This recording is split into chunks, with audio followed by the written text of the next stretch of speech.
harmonizing with nature. With over 4 decades of changing lives, your self-discovery archaeologist, get ready to be the best of you with your host, Beverly Zeimet. Hello and welcome to the Beverly Zeimet Show, where being the best you that you can be is just getting easier. And my guest today is Mr. Ben Fuchs from Boulder, Colorado. Am I right? Live in Denver now. Oh, you live in Denver now. Okay. But I am from Boulder. Okay. Well, Yes. Welcome to the show. I mean, it's been fun. You know, prior to this, I was actually just on your podcast, right? So we're doing back-to-back shows, which can be really exciting, right? And we haven't seen each other for many years, and I've known you for much longer. Exactly. It's been a while. I'm looking at your background here. I mean, what a library you have. Have you read all those books? I've read a lot of them, and a lot of them are reference books. Okay. Yeah. They're my magic formulas. Magic formulas. Okay, so What I think of them like magic formulas. Like, you know, in the old days, they'd have you know what a grimoire is? yes.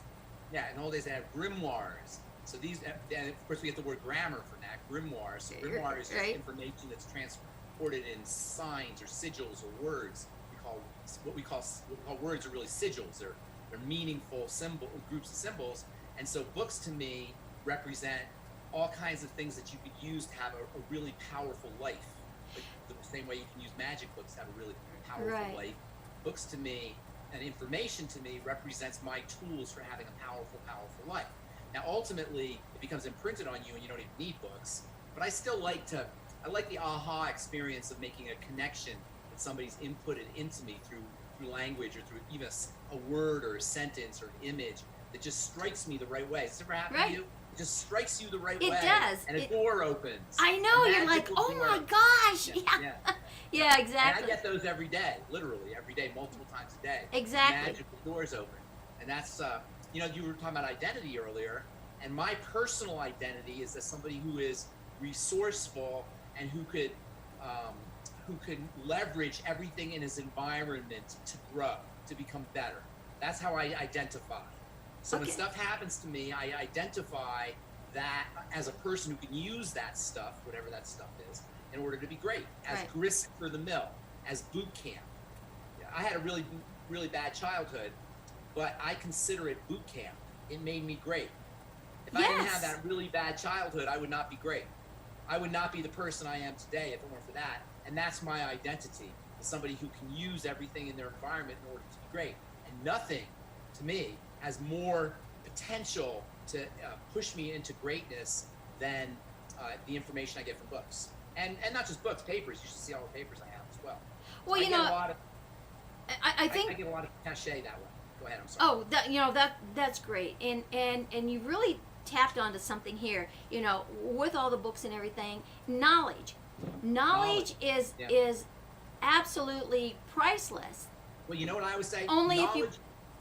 Okay, go ahead. I was going to agree with you. Yeah, I- only if you put it into action. Exactly. But it's not knowledge then. You know what it is then? It's wisdom. Yes. Knowledge is knowing that stuff. Wisdom is knowing how to use the stuff. Oh, I like that. Right? I like knowledge that. is potential power. It's not power. You know, they say knowledge is power. Francis Bacon, I think, said, or Roger Bacon, one of the Bacons said, I forgot what I get mixed up. I think it was Roger Bacon, actually. He said knowledge is power, and no, it was Francis Bacon. He says knowledge is power, but knowledge is not power. Knowledge is potential power. Right. Still in potential. Wisdom is actual power. Right. When you're wise, you can use it. I know a lot of people who know a lot of stuff. In fact, I always tell people, they always tell me how smart I am, and I say, no. I know a lot of stuff, but that doesn't necessarily make me smart. Just because I know stuff, you know, knowing Right. and being smart are two different things. There's people who can repeat stuff back to you.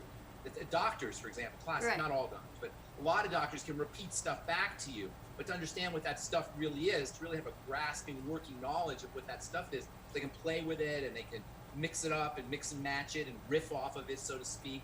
That takes wisdom, and that's really being smart, being a virtuoso.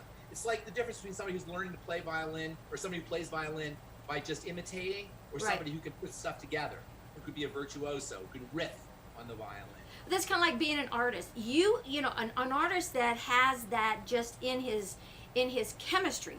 The strokes, everything are totally different. But Yeah. those that are taught, this is Yeah. the stroke you need. You can tell the difference. You can feel the difference, right? Yeah. And I think that goes back into walking your talk. How many people do you know, Ben, that just talk the talk, wah wah wah wah wah, but they never It's a lot harder walk to it? walk it. It's a lot harder to walk it. It's a lot more valuable for you to walk it and talk it. Right. And it's a lot, and I'm not judging anybody here because I know good and well there are times I don't walk my talk. So Right. certainly not putting anybody down for that. But it helps you. It helps me when we walk our talk. And of course, it's a much more powerful message. Well, Much then more compelling you look at message. identity. When you are walking your Yeah. talk, Yeah. that is your true identity, because now true. it's your belief, right? Yeah. It's that core belief of who you are, and you're being that expression of the knowledge of the database that you put in. So what is your truth today may not necessarily be your truth tomorrow, because of the new database, right? Yeah. And your truth of yesterday may end up being a false because of the Very- new database. So it's Awesome. being able to change that and not Yeah. being so stuck in it. Like, no, it has to be this way. No, In the science body, changes. In the body, aging and disease is associated with the physical correlation of what you just said. Right? Which I call it old man's disease. I noticed this in my dad. Old man's disease is when you know everything. How you should dress and what your hair should look like and what kind of car people should drive and what kind of job they should have and what kind Right. of wife they should marry or husband they should marry. All of it. You know everything. And I Right. noticed that with my dad, and so I named it after him, old man's disease. But women have it too, and you could be young and have it. I just named it after my dad, but there's women with old man's disease and young people with old man's disease. And what it is it's a psychic ossification, a psychic hardening, a Yeah. psychic crystallization. But that same thing happens in the body too. All aging is fibrosis and the formation of tangles and crystals and calcification and Exactly. hardening. You know, we die of hardening of the heart. Our heart actually turns to stone. That's one of the ways that we die. Our tissue, we ossify, the same way our ideas ossify and calcify, and our beliefs do. So keeping flexibility physically with yoga and with moving your body and with deep breathing exercises and stretching and exercise and all of that has a psychic correlation, which is Right. reading new books, traveling to different countries, learning a new language, playing a different instrument, listening to different music, trying different foods, you know, even brushing your hand with your left hand instead of your right hand. If you're worried about Alzheimer's disease or you're worried about mental brain ossification, which is what Alzheimer's disease is, there's lots of strategies you could use for the organ called your brain. Right. There's lots of strategies you can use for the body, and there's lots of strategies you can use psychically to open yourself up, like we were talking at the end of the program. Right. Opening up. Aging is closing, hardening, shriveling, shrinking. Anti-aging is opening, expanding, breathing deeply, pulling new things in. And we can do that. We don't have to be 70. You said, you know, our chronological age doesn't have to necessarily be our No. actual age. No. Right? That's just our chronology. Yeah, and the brain will shrink, like you said. That was a great point to make. Those neurological pathways Yeah, don't shrivel. build when you stay content in what you are and don't change things, right? And this is why a lot of people, you know, in that older age, in our parents' age and grandparents' age, right, when they retired, they died because they Yeah. didn't know what to do. Yeah, Right?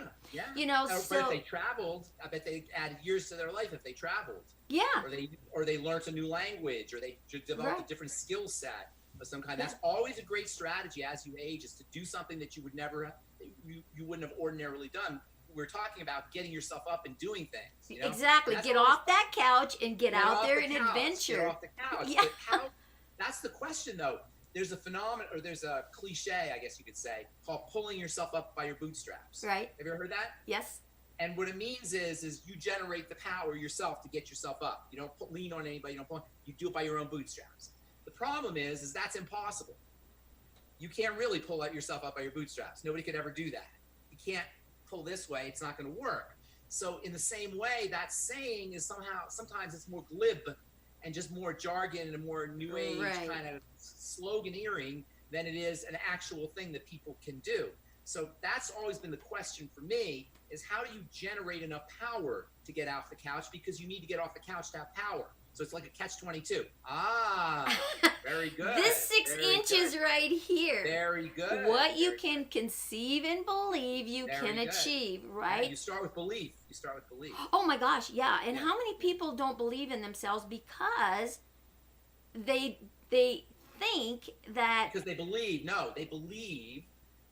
They don't believe in themselves because they don't believe in themselves because they believe in something else. right, because believe not in they themselves. they want to be something that everybody else is going to like, approve belief. of, It's belief. Yeah. Here's the issue. It's belief at the core. You know what belief is? The word belief etymologically? No. Beloved. Leaf means love. Oh, So when interesting. your belief is your beloved. That's why people will kill you if you threaten their beliefs. You're threatening yeah, what yeah. they love, right? Yeah. Or if they don't kill you, they'll metaphorically kill you, or they'll shun you. Oh yeah, there's major conflict, Oh, right? major, because this is their child. This is their beloved. This is their God. Their belief is their beloved, the way our beloved is God or some kind of spiritual figure or a child or something else that we love deeply. So challenging beliefs, whether you're challenging your own beliefs or whether, God forbid, you challenge somebody else's belief, right? Yeah. It's fraught with peril. Right. You got to be very gentle when you're challenging somebody's beliefs. And we live our lives by beliefs. Look at all the beliefs that are causing, the economy runs on belief. Right, it So does. when the beliefs change or the beliefs are somehow manipulated, the whole economy changes. And look at what it's done, right? And it's Exactly. been like, I mean, it was a forced thing. We didn't have a choice in this. We were just Yeah, I love that you said don't, that. It happened, right? It happened like somebody died, which is Yeah. really, we like to delude ourselves. Nobody's going to die. And then somebody close to us dies or a friend of us dies and we say, I can't believe it. But yet we know that happens all the time. Right. But when it happens to us, it's somehow different. And we're living in an actual death that's associated with all of the stages of death. Anger, denial, acceptance, hopefully, and all the things that come with, I don't remember what this, you know what I'm talking about, the 7 stages or 6 stages? Yeah, exactly. Grief. Yeah. That's what we have to go through. There's a grieving process that has to kick in here because we know intuitively there's going to be changes. An old way, Bev, there's going to be before coronavirus, after coronavirus, like BC and AD. Yes. It's going to be like that. Yes. I mean, I was reading in the paper today, on the internet today, about in Israel, they're using drones to check in on people. Oh no, seriously? In their apartments to check in to make sure they're still quarantining themselves. I know. This is the world we have now crossed into, like we crossed through a wormhole into another reality. Oh, I'm glad you said that, another reality, because we're entered into another reality. We are. And here's the thing, as you so astutely and brilliantly pointed out, the reality that we personally live in can be modified by our mindset and by our belief system. And that's what we want to do. We don't want to get spoon-fed reality. We want to take responsibility for reality. Right. We want to take responsibility for how reality shows up. And that requires a certain degree of sophistication, of evolution, of refinement, of inquiry, which you talked about on my program. I love that word. Inquiry, asking questions. Yep. We don't ask questions. The big problem here is with what's going on in the economy is nobody's asking questions. Has anybody seen this virus? Exactly. Does anybody know that it's this thing called a virus that's doing all this? Does anybody know 6 feet is? And I'm not saying yes or no. I don't know, but there's questions. And then our beliefs. Do I know it? Do you ever hear Byron Katie? Yes. Yeah, exactly. Byron Katie says, do I know it's true? How do I know it's true? How do I think how does my life show up when I think this is true? How would it be different if I didn't think it was true? Whoever asks when you get mad at somebody, oh my God, they left the keys there, blah, blah, blah, or they took top off the toothpaste tube, or they did whatever they did. How many of us stop and say, well, is that just my standard that this other person doesn't have? And I mean, how did I come up with the standard? And what is the standard costing me in terms of love and connection and relationships and contentment and peace of mind? There's all these questions we don't ask. And the ultimate question, which you talked about, the ultimate question is, actually, this is not the ultimate question. This is the penultimate question. The ultimate question is one after. The penultimate question, which you said was, who am I? Right. That's the penultimate question. Who am I? Not, am I Ben? No, it's my name. Am I a man? No, that's my gender. Am I a human? No, that's my species. Who am I really? But the ultimate question is, what am I? Because who implies that you're a human being? Right. That you're a person. The ultimate question is, what am I? Because even being a human being is one step removed from what you really are. Exactly. So what am I? To me, that's a deeper question. And here's another question, Bev. I don't know, this is really deep. I don't know how deep you want to go. But if you say, what am I? And you can't find anybody there, which you won't be able to find, of course, then what's suffering? What is in pain? What is worry? Right. What is scared? I am so glad you asked that question, because this is exciting, right? Yeah.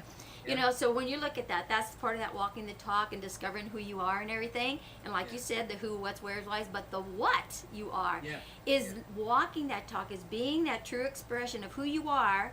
Yeah. It doesn't matter what other people think of you, it matters what you think of you. Yeah. And that's what you are is what you think of you. Yeah, you know, if you don't like what you see, this is me at its finest. You don't have to like me. And again, when it's being aware, when you totally become aware of what your environment is speaking to you about, right?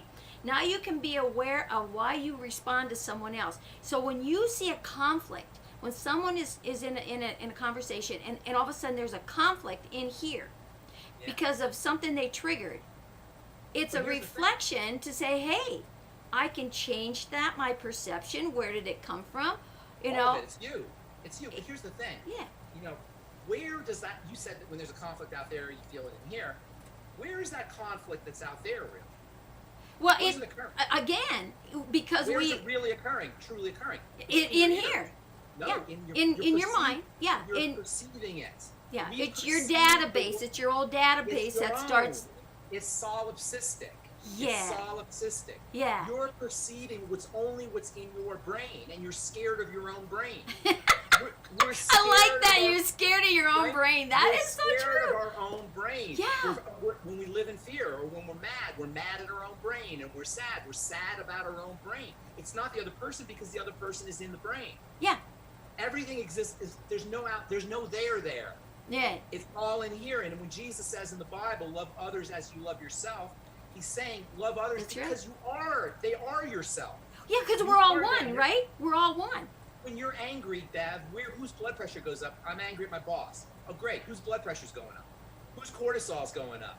Who's shortening their life? Who's increasing? Oh, that's great. I'm mad at him, but my blood pressure's going up. Yeah, because your projection out, you know, you can't get around it. Life is here. This is where we see life. Because what is in here is what you project out there. Always. That's that belief system, right? Always. So you cannot give more outside of yourself than what you give inside of yourself. There's this even more. There's no outside yourself. So there's only what you think is outside yourself, because it's all neurological. Yeah, it's how you see, touch, taste, smell, and feel, right? Bev, you're in my brain. You're not there. You're in my brain.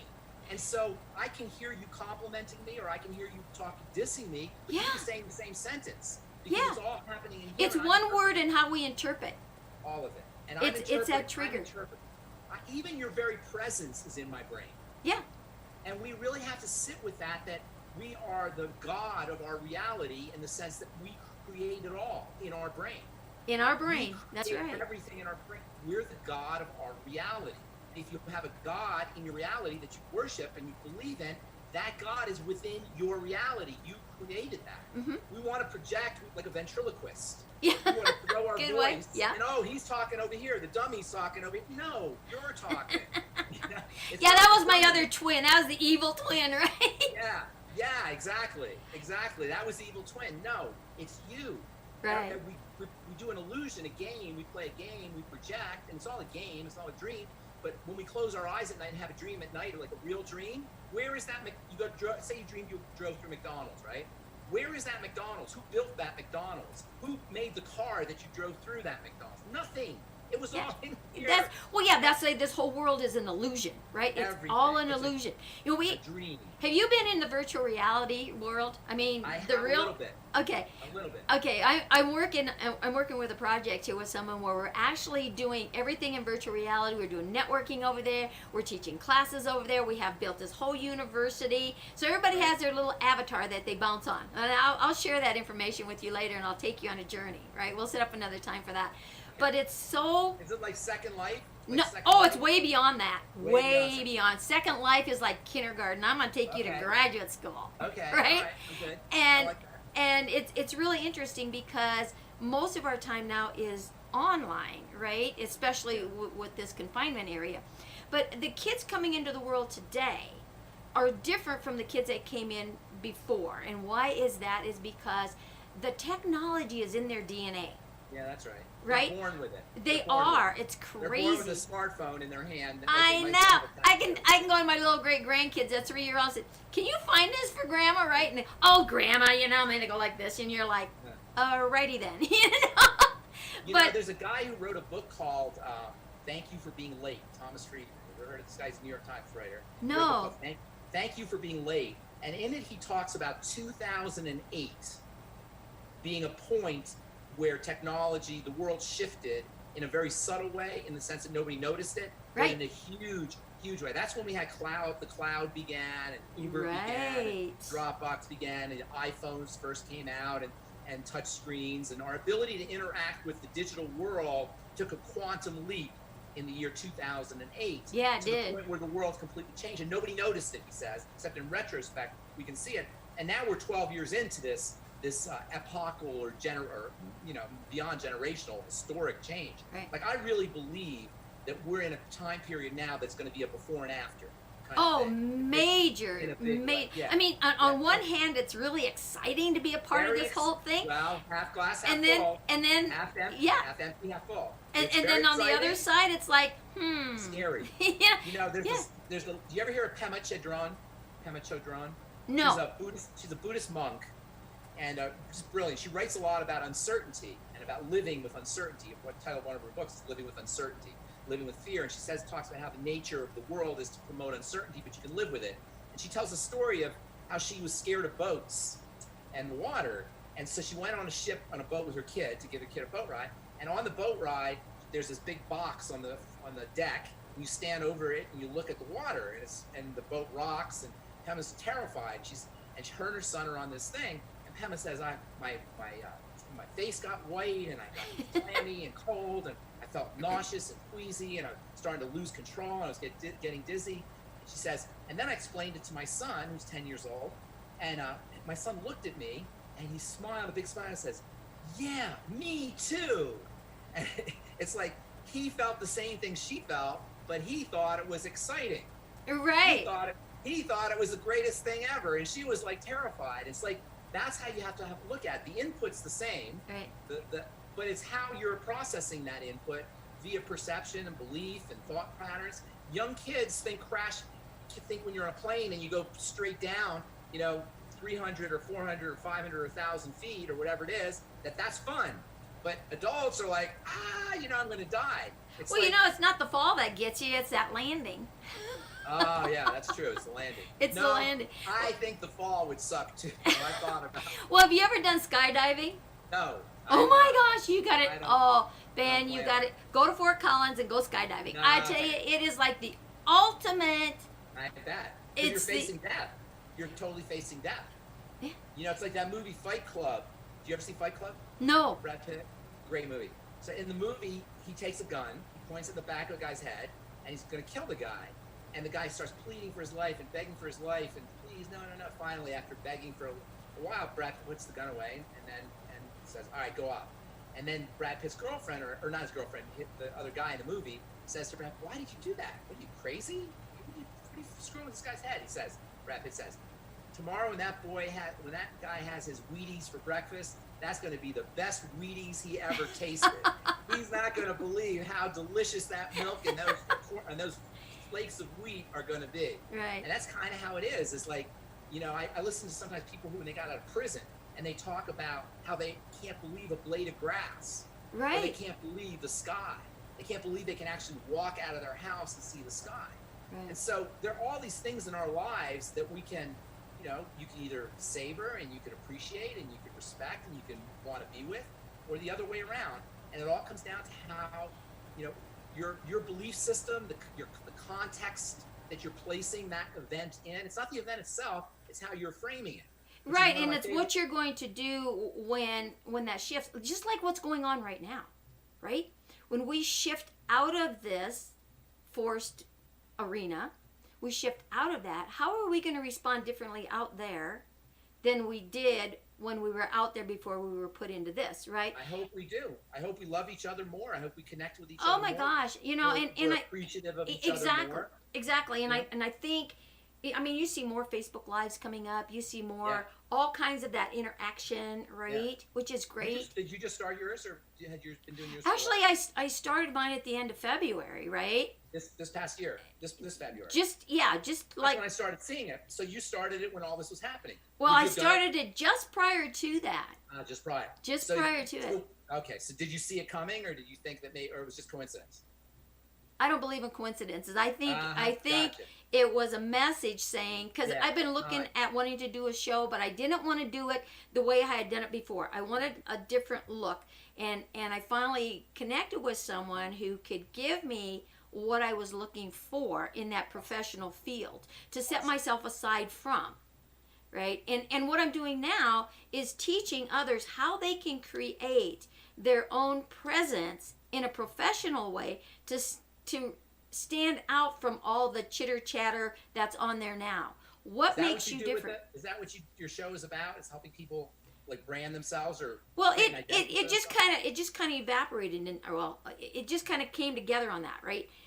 What started is being that best you that you can be, and then inviting people coming on here. The people that I'm sharing my show with for speakers has just totally opened doors, changed my life, awesome. and changed theirs. And it's that interaction of life. Are you public speaking? Do any public speaking?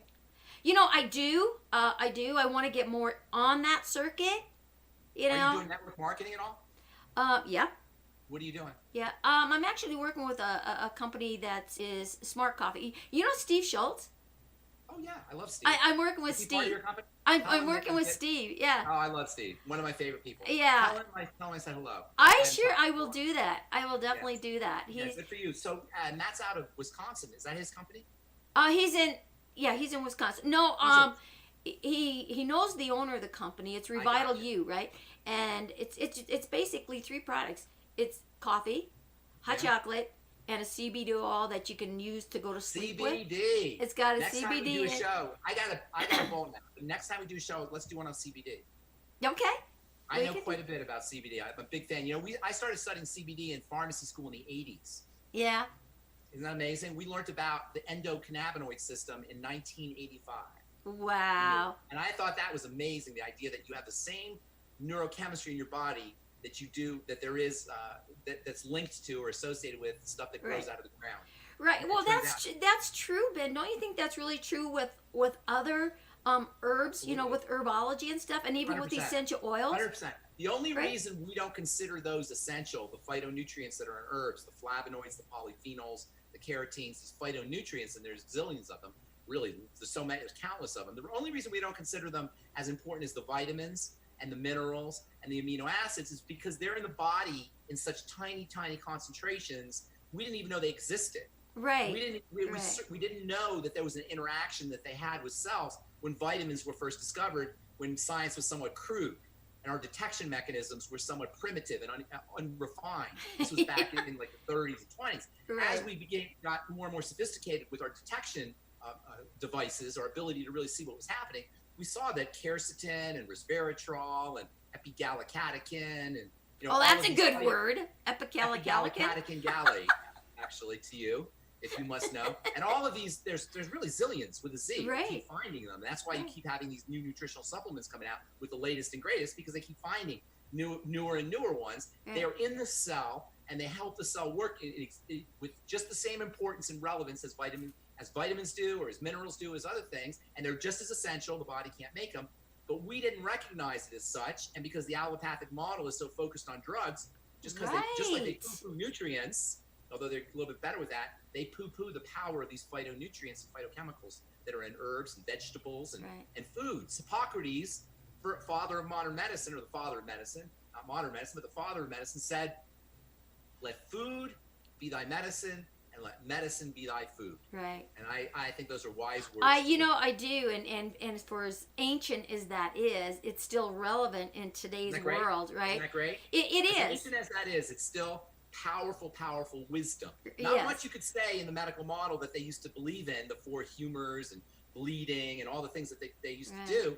There's not much there that you could say still has value. A lot of it has gone with the way. Yeah, because the database of information has changed. Has expanded. So when you look at technology, right?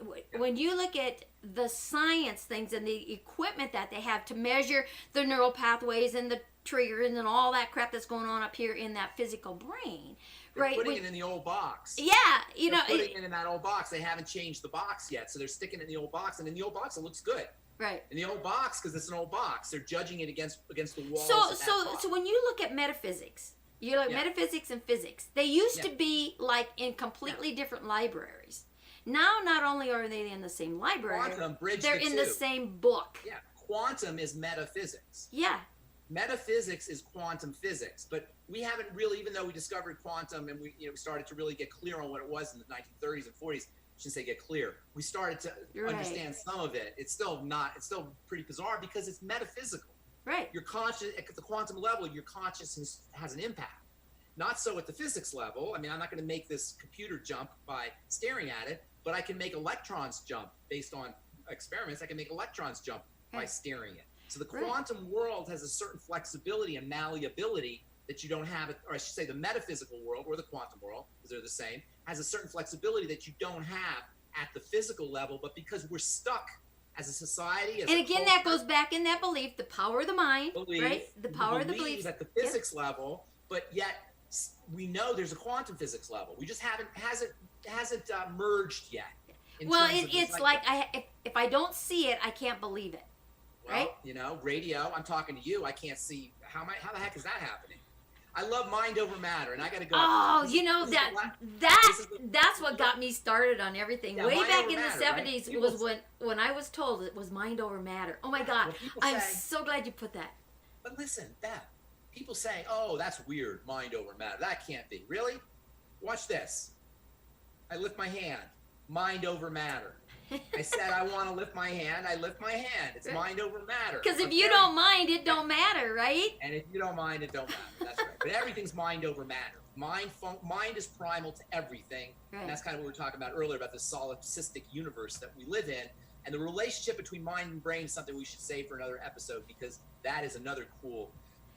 It is. I would love to do another show. Hey, you guys out there listening, tell us what you like about the show. What do you like about this super guy over here, right?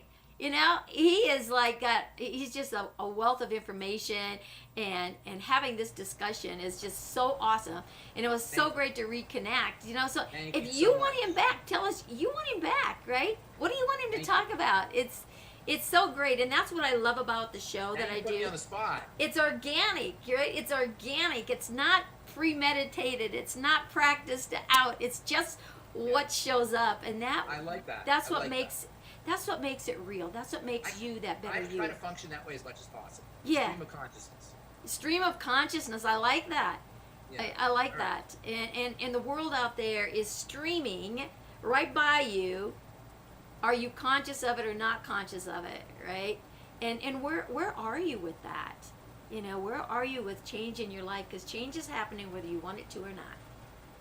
You can't step in the same river twice. No. No. Heraclides. No. All right, my dear. Good to talk to you. Hey, it's been great. It's been great, Ben. Hey, tell people how they can get a hold of you. Truthtreatments.com for my skin health products. I actually developed a whole new paradigm, a whole new model for taking care of your skin. You can check it out at truthtskinhealth.com. You can also Google Pharmacist Ben and any other topic you like, or Pharmacist Ben Fuchs. You'll get lots of YouTube videos. Right. And then let's see what else. And criticalhealthnews.com for my longevity products. Okay. Oh, I tell you, And pharmacistben.com for my blog. Oh yeah, Mr. Pharmacist Ben. Pharmacist Ben. All right, Right. Bev, thank you so much. Oh, Good well, to see you. thank you so much for joining us. It's been a delight, and we will definitely do this again. Take care. Bye. Okay, bye-bye.